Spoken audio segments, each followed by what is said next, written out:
तो वही अब खबर जयपुर से है, जहां कांग्रेस और बीजेपी एक बार फिर आमने सामने हैं। आगामी 1 सितंबर से राजस्थान विधानसभा का सत्र शुरू होने जा रहा है और सत्र की शुरुआत में कुछ दिन शेष हैं और इसी बीच विधानसभा में नेता प्रतिपक्ष और कांग्रेस नेता टीकाराम जूली ने सत्ता पक्ष पर सवालों के जवाब न देने का आरोप लगाया है। जूली ने कहा कि विधायक मानते हैं कि यही शिकायतों का अंतिम पड़ाव है, लेकिन सवालों के जवाब देने के लिए मंत्री तैयारी से नहीं आते और कोई गंभीरता भी नहीं दिखाते। तो वहीं दूसरी ओर सत्र की आगामी गतिविधियों पर कैबिनेट मंत्री जोगाराम पटेल ने भी बयान दिया। पटेल ने कहा कि फिलहाल 3 बिल प्रवर समिति में विचाराधीन है और तीनों के सत्र में आने की संभावना है। तो वहीं कुछ और बिल भी विधानसभा के पटल पर आने की संभावना है। 3 बिल प्रवर समिति में विचाराधीन है, वो तीनों आने की संभावना है। कुछ और बिल भी आने की संभावना है और ये सत्र विधायी कार्य के लिए काफ़ी महत्वपूर्ण रहेगा।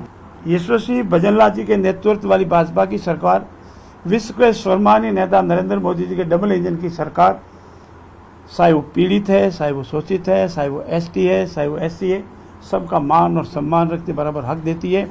हम जाति की बात नहीं करते, हम सर्व समाज की बात करते हैं। हमारे लिए सभी मान्य है और पीड़ित शोषित एसटी हमारे लिए बहुत ही मान है, उसका भी बराबर मान रखा जाता है।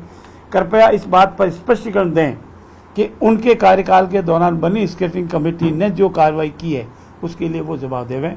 हमारे सामने तो ये बाद में आई है और यूपीसी ने इंटरव्यू लेके जो सिलेक्ट किया है वो आए हैं। हमारे लिए सभी मान्य है। जातिवाद का आरोप करना, नकारात्मक भाव रखना, सिर्फ आलोचना करना, ये कांग्रेस की रणनीति बन चुकी है। इसके सिवाय उनके पास कोई भाव ही नहीं है।